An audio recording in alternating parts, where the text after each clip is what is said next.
अब्दुल समद नाम के बुजुर्ग की पिटाई के मामले में समाजवादी पार्टी का कनेक्शन भी सामने आ रहा है। 2 और लोग इस केस में गिरफ्तार किए गए। इसके अलावा बात होगी बिहार में एलजेपी में मचे बवाल की। चाचा भतीजा की जंग में आज अध्यक्ष पद को लेकर शक्ति प्रदर्शन होने वाला है।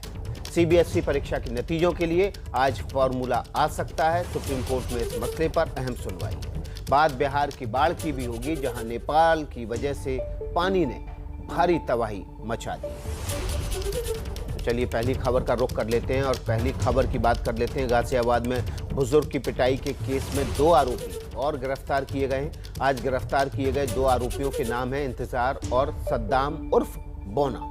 सद्दाम वही आदमी है जो बुजुर्ग को मुख्य आरोपी प्रवेश गुर्जर के यहाँ घर पर ले गया था और वहाँ उनके साथ मारपीट हुई। इंतजार सद्दाम का जीजा है और सद्दाम ने ही बताया था कि वो जीजा के कहने पर ही बुजुर्ग को प्रवेश के घर ले गया था।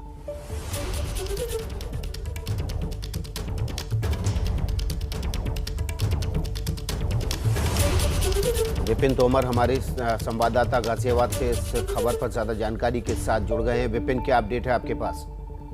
जी देखिए, मैं आपको बता दूं, अब्दुल समद जो पीड़ित हैं जिनके साथ मारपीट हुई थी, उन्होंने जो 7 तारीख में एफआईआर करवाई थी अज्ञात के खिलाफ, उसमें अब की खबर यह है कि पुलिस जांच में जो सामने आया है तो 11 आरोपी पुलिस ने इसमें अब बढ़ा दिए हैं। इसके अलावा आईपीसी की जो सेक्शंस है, जो पहले दर्ज हुआ था विकास जी, वो 323, 504, 506, 342 में हुआ था, लेकिन अब पुलिस जांच में 147, 148, 149, 295A की और बढ़ोतरी की है। कुल 11 में से 5 आरोपी जो है वो पुलिस ने गिरफ्तार करके जेल भेज दिए थे। हालांकि उसमें से 2 आरोपी कल्लू और आदिल को जमानत मिल चुकी है। पुलिस अब जो बाकी 6 बचे हुए आरोपी हैं उनकी तलाश में ताबड़तोड़ दबिश दे रही है। साथ ही कोशिश ये कर रही है कि ये जानकारी मिल सके कि किस तरीके से पूरा घटनाक्रम हुआ, एक बार उसको दोबारा रिकंस्ट्रक्शन करने की पुलिस कोशिश कर रही है।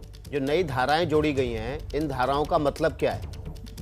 जी मैं बता दूं, 295A जो इसमें जोड़ी गई है उसके मुताबिक किसी भी धार्मिक भावना को भड़काना या उसमें किसी तरह का कोई छेड़छाड़ करना होता है। इसके अलावा जो 147, 148, 149 है उसका मतलब ये होता है कि संगठित होकर किसी पे हमला किया गया हो, मारपीट की गई हो। जो ये फिलहाल जो धारा जोड़ी गई है, बाद में अज्ञात जो मुकदमा कायम हुआ था 7 तारीख को, उसके बाद ये धाराएं जो है इसमें जोड़ी गई है। साथ ही जब शुरुआत में अब्दुल समद ने मुकदमा दर्ज करवाया था तो अज्ञात के खिलाफ था। उसके बाद जब पुलिस ने जांच आगे बढ़ाई, सारी चीजें सामने आई, तो कुल मिलाकर 11 आरोपी इस मामले में अब तक सामने आए हैं, जिसमें से 5 लोगों की गिरफ्तारी हो चुकी है। विपिन, इसमें जो नए आरोपी जोड़े गए हैं उनके नाम क्या हैं और उनका इस पूरी घटना में क्या रोल था? जी देखिए, जिस तरीके से वीडियो वायरल हुआ था, वीडियो वायरल होने के बाद जब ये सारी चीजें सामने आई थी, 13 तारीख में वीडियो वायरल हुआ था। साथ ही अब्दुल समद की एक मोबाइल बाइट आई थी जिसमें उसने इस तरह के आरोप लगाए थे। उसके बाद पुलिस ने अपनी जांच का दायरा बढ़ाया था। एफआईआर में ये धाराएं बढ़ाई गई थी। उसके बाद धीरे धीरे जब पुलिस ने सारे सबूत खंगाले हैं तो उसके बाद शुरुआत में हालांकि अब्दुल समद ये जानते थे कि उनके साथ किसने मारपीट की है, लेकिन उन्होंने फिर भी अज्ञात को मुकदमा दर्ज करवाया था। उसी के साथ पुलिस ने फिर आरोपी बढ़ाए हैं, जिसमें परवेज प्रमुख आरोपी बताया गया था, जिसको सबसे पहले जेल भेजा गया था।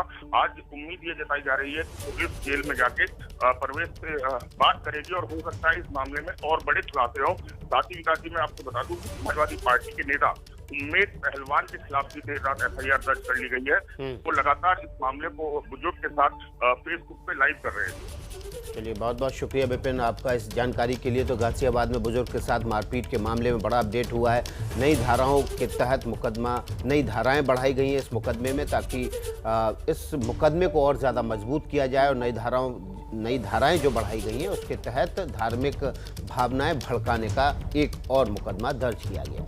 तो गाजियाबाद में बुजुर्ग अब्दुल समद के साथ जो मारपीट की घटना हुई उस पर लगातार एबीपी न्यूज़ इन्वेस्टिगेशन कर रहा है, जांच कर रहा है। पुलिस इस मामले की जांच के जरिए जो भी बातें सामने रख रही है वो आप तक भी पहुंचा रहा है। बुलंदशहर से बुजुर्ग अब्दुल समद के घर से वरुण जैन और गाजियाबाद से मनोज वर्मा ज़्यादा जानकारी के साथ जुड़ गए। सबसे पहले वरुण जैन का रुख कर लेते हैं। वरुण, अब्दुल समद आज भी अपनी बात पर कायम है, आपकी बात हुई, क्या बातें वो कह रहे हैं? क्या वो 2 घटनाएं अलग अलग थी, जिस वीडियो में उनकी दाढ़ी काटी गई, या फिर जो उन्होंने बयान दिया कि ऑटो से उनको दूसरी जगह ले जाया गया, क्या ये दोनों घटना अलग अलग है या अब्दुल समद जो है वो गलत बयानी कर रहे हैं और जांच को भटकाने की कोशिश कर रहे हैं? देखिए विकास, इतना तो साफ है कि जो अब्दुल समद के बयान है उसके अंदर विरोधाभास है, क्योंकि पुलिस की इन्वेस्टिगेशन में कई और चीज़ें सामने निकल कर आई है। जिस तरीके से अब्दुल समद का कहना था कि वो ऑटो में उसको किडनैप करके लेकर गए, लेकिन पुलिस की जांच में बात आई है कि उसको स्कूटी पर जो सद्दाम है, इंतजार का रिश्तेदार है, वो लेकर गया था। अब्दुल समद का ये भी कहना था कि वो उनको पहले से नहीं जानता, जबकि कॉल डिटेल्स कुछ और बयां कर रही है। और इन्हीं सवालों का जवाब लेने के लिए एबीपी न्यूज़ की टीम बुलंदशहर में अब्दुल समद के घर पहुंची है, लेकिन परिवार ने किसी भी तरीके से बात करने से इनकार कर दिया विकास। और उनका कहना है कि जो अब्दुल समद है वो रात को ही दिल्ली के लिए निकल गए हैं। दिल्ली के लिए क्यों निकल गए हैं, किसके पास चले गए हैं, इसका जवाब उनके पास नहीं है। और जब हमने उनसे इन्हीं सब विरोधाभासों के बारे में बात करने की कोशिश की तो उन्होंने कुछ भी कहने से इनकार कर दिया। कहीं ना कहीं इस पूरे मामले में एक मुकम्मल तफ्तीश करने की बेहद ज़रूरत है, क्योंकि पीड़ित हैं, इनके साथ मार पिटाई हुई है, पुलिस ने ये बात मानी है, दाढ़ी भी काटी गई है। लेकिन क्या वाकई में ये कोई सांप्रदायिक रंग जो दिया जा रहा था वो क्यों दिया जा रहा है, किसकी शह पर दिया जा रहा है, ये भी अपना आप में एक जांच का विषय है। तो कहीं ना कहीं अब पुलिस को अपना तफ्तीश का जो दायरा है इस मारपीट से आगे भी बढ़ाना पड़ेगा। और इन्हीं सवालों का जवाब लेने के लिए एबीपी न्यूज़ की टीम जो है वो अब्दुल समद के घर पर पहुंची हुई है, लेकिन फिलहाल परिवार ने किसी भी तरीके की बात नहीं करी है। और उनका कहना है कि अब्दुल समद रात को ही दिल्ली चले गए हैं। क्या उन्हें पुलिस ले गई है, किसी रिश्तेदार के पास गए हैं, किस ले गए हैं, इन किसी भी सवालों का जवाब परिवार के पास फिलहाल नहीं है। जी चलिए वरुण, आप बने रहिए, आपसे हम अपडेट लेते रहेंगे। गाजियाबाद से मनोज वर्मा जुड़े हुए हैं, मनोज वर्मा का रुख कर लेते हैं। मनोज, ये मामला जो है लगातार पुलिस जांच में नई इसमें नए सिरे सामने आ रहे हैं, लेकिन क्या जो वीडियो है, जिस वीडियो के आधार पर यह कहा जा रहा है कि वहाँ मारपीट की गई, दाढ़ी काटी गई और जय श्री राम के नारे लगवाए गए, उस वीडियो में जितने लोग थे क्या उन सब की गिरफ्तारी हो चुकी है, उनके सबके बयान दर्ज हो चुके हैं? और क्या वीडियो का ओरिजिनल जो वीडियो मोबाइल जिस मोबाइल से शूट किया गया उसकी फॉरेंसिक जांच के लिए भेजा गया है? देखिए विकास, सबसे पहले मैं आपको ये बताना चाहूँगा कि जिस मोबाइल से ये वीडियो बनाया गया है वो मोबाइल अभी तक पुलिस को बरामद नहीं हुआ है। पुलिस उस मोबाइल को बरामद नहीं कर पाई है। वो मोबाइल प्रवेश गुजर, जो इस पूरे मामले का मुख्य आरोपी है, उसका मोबाइल है। और पुलिस के मुताबिक प्रवेश वीडियो खुद नहीं बनवा रहा था, उसने किसी और शख्स को दिया था वीडियो बनाने के लिए। और जब पुलिस ने प्रवेश को गिरफ्तार किया और उससे मोबाइल मांगा, तब उसने ये बताया कि वो अपना मोबाइल डिस्ट्रॉय कर चुका है। तो अब पुलिस के पास वो मोबाइल इस वक्त मौजूद नहीं है जिस मोबाइल से वीडियो बनाया गया था। तो इसका मतलब है कि पुलिस के पास वो वीडियो भी अभी तक मौजूद नहीं है, ओरिजिनल वीडियो जिसके अंदर ऑडियो था, क्योंकि जो वीडियो सामने आया है उसके अंदर ऑडियो नहीं था। तो यहाँ पर अभी तक ये क्लियर नहीं है। हाँ, पुलिस इतना ज़रूर मान रही है कि बुजुर्ग की पिटाई की गई है, उनकी दाढ़ी भी काटी गई है, लेकिन जो तफ्तीश हुई है, जो जांच में चीज़ें सामने आ रही हैं, उसमें कहीं ना कहीं ये बात ज़रूर साफ हो जाती है कि जो पीड़ित बुजुर्ग हैं वो ताबीज़ का काम ज़रूर करते थे। ये बात हमारी इन्वेस्टिगेशन में भी सामने आई है। जिस तरीके से मैं वहाँ बंथला गांव में पहुँचा था, वहाँ के लोगों से बातचीत की, तब वहाँ के लोगों ने बताया कि ये जो बुजुर्ग हैं वो 3 महीने से यहाँ पर पहुँच रहे थे और इंतज़ार नाम का जो शख्स है जो कि प्रवेश को जानता है, उसने उस बुजुर्ग को वहाँ पर भेजा था। इसके अलावा जो बोना है, सद्दाम जो इंतज़ार का साला है, उससे कल हमने बातचीत की थी। उसका ये कहना था कि वो बुजुर्ग को स्कूटी पे बैठा करके प्रवेश के यहाँ पर ले गया था।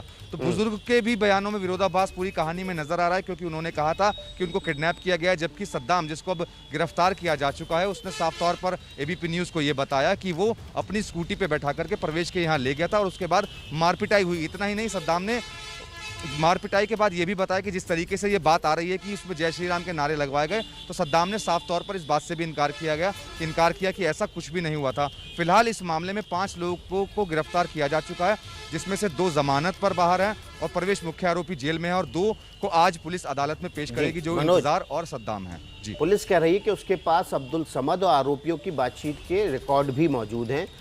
इस रिकॉर्डिंग में क्या है, इस बातचीत से क्या समझ में आ रहा है? क्या इनके बीच दुश्मनी थी, इनके बीच कोई झगड़ा फसाद चल रहा था, ये पहले से जानते थे? इसका मतलब ये साफ है। तो फिर अब्दुल समद ने जो पहली रिपोर्ट लिखाई वो अज्ञात के नाम क्यों लिखाई?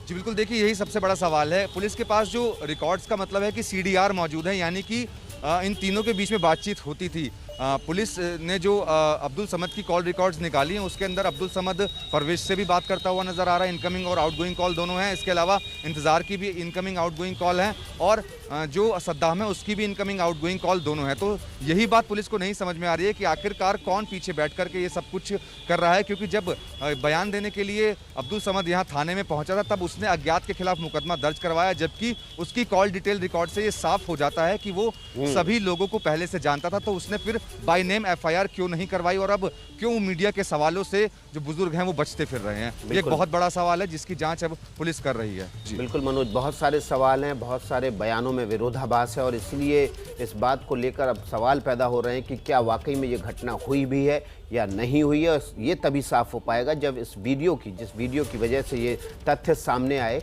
उसके बाद ये साफ हो पाया कि ये घटना कुछ हुई है। लेकिन इस घटना की जब तक फोरेंसिक जांच नहीं होगी तब तक सही तथ्य सामने नहीं आएंगे। वरुण जैन का रुख कर लेते हैं। वरुण जैन, ये कहा था अब्दुल समद ने, बुजुर्ग ने, कि गोली भी उस वक्त चलाई गई थी जब उनके साथ मारपीट की गई थी। क्या इस मामले में पुलिस ने इन्वेस्टिगेशन में ये पाया है कि वहाँ गोली भी चली थी या कोई नए सिरे से जाँच कर रही है वहाँ पर पुलिस?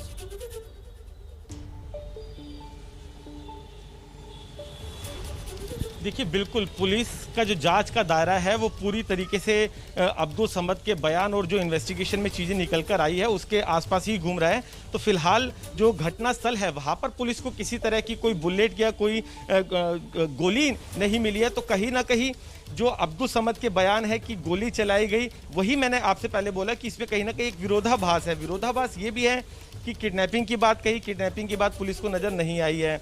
अब्दुल समद का ये कहना था कि वो आरोपियों को पहले से नहीं जानता था। पुलिस की इन्वेस्टिगेशन में ये भी आ गया है कि वो उनको पहले से जानता था। अब्दुल समद का कहना है कि जय श्री राम के नारे लगाए, लेकिन पुलिस के पास जो वीडियो सामने आया उसमें इस तरह की कोई भी चीज़ नहीं है, ऑडियो नहीं है। तो कहीं ना कहीं ये विरोधाभास क्यों है? क्योंकि पुलिस को ये लग रहा है कि इसके पीछे एक बड़ी कॉन्स्पिरेसी भी हो सकती है। इसको एक सांप्रदायिक रंग देने की कोशिश की गई, जबकि ये आपस का एक झगड़ा था जिसमें ताबीज को लेकर एक झगड़ा हुआ था और जो गुर्जर है वो खुश नहीं और पुलिस इस मामले की जांच इस एंगल पर भी कर रही है।